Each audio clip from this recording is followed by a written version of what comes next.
being out here. I know it took us quite a while to come out. This has been a very heartbreaking and unfortunate incident that happened earlier this evening, just before 6 p.m.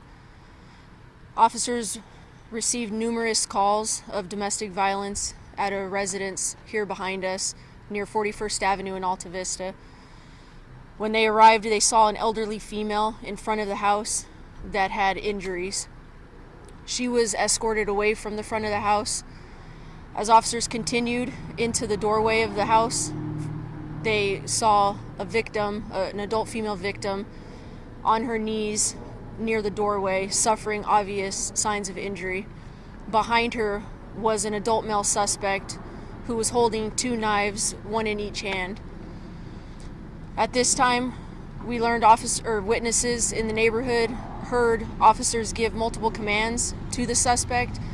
At this time, this is when the officer-involved shooting occurred. Later, what we learned is that we received multiple calls from neighbors nearby that heard this going on. 3 children were walking up and down the neighborhood asking neighbors for help. We later learned that these 3 children, ranging from 9 to 14 years old, are the biological children of the victim and the suspect, who are married. The elderly female that officers first encountered in front of the house is the grandmother of the suspect. So right now, the suspect is pronounced deceased, and the victim, the adult female victim, was transported to the hospital where she remains in critical condition. The elderly female was transported for injury. She has since been treated and released from the hospital. So I know that was a lot of info. If you guys need any clarification. Were the females, what kind of injuries were they stabbed and shot? What kind of injuries did they have? Right now, that's something that they're still going to have to look at and try and determine exactly what her injuries were and what caused her death. And any word on what could have led to this incident? As far as a motive, that's something that we're going to have to keep looking into. They're barely starting in the beginning stages of the investigation. We just finished the briefing right now. And you said the 3 children were asking neighbors for help and that those were their parents' suspect and one of the victims. Do we know where the kids are now or how they're being helped? We do know the kids are safe. The kids are uninjured. And right now we're just making sure that they're okay and giving them all the services they need. Did the deceased pull a gun on the officer? Right now we don't have any information about a firearm. We do know that the suspect was holding 2 knives, one in each hand, during the interaction. So you said 2 knives, but no, I'm sure if he had a gun? Correct. There has been no information that we know of that there was a firearm. Was he not following commands at the time before officers fired their weapons? That's something that we're going to definitely look into. Commands were given to the suspect, and just thereafter is when the officer-involved shooting occurred. Do we know the condition of the female that's in hospital right now? Right now, she remains in extremely critical condition. And that was the wife of the suspect? Correct. Did you say she was stabbed too? Or you didn't?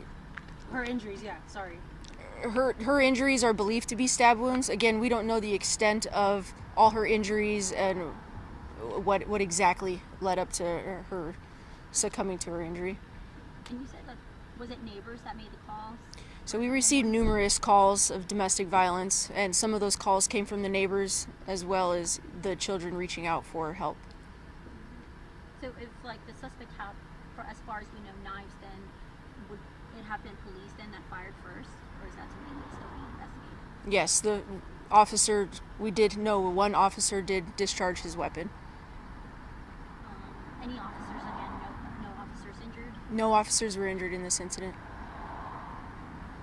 How long do you guys think you'll have the neighborhood shut down for tonight? It'll probably be an all-night thing. We might still be out here in the daytime just to kind of have the lighting be the exact, just for investigative purposes. Gotcha. So we need to let folks know to stay away. Correct, yeah. Are people that live in this area being let in, or again, it just depends on where they live? Maybe it's still blocked off from. Right now, they're not being allowed to drive through, but officer escort, they can walk to their house. So they're just finding other places to stay at. That's correct. Okay. Do you have anything else to say, kind of like with officer involved shootings? I mean, this is the third one, kind of in a couple of days. It seems to just kind of be happening. Anything you would like to add on that? It's the propensity of violence is definitely there. It's something that we all feel.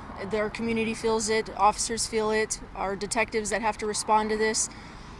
It's senseless. We're all in this together. So we're just happy we can still be here and respond, and glad everybody is going to be okay. The kids especially. Do you know that's where other family might be taking care of the kids? As far as you know, other family member has been contacted already? Right now, that's something that they're going to try and figure out on exactly where these kids are going to go and for the remainder.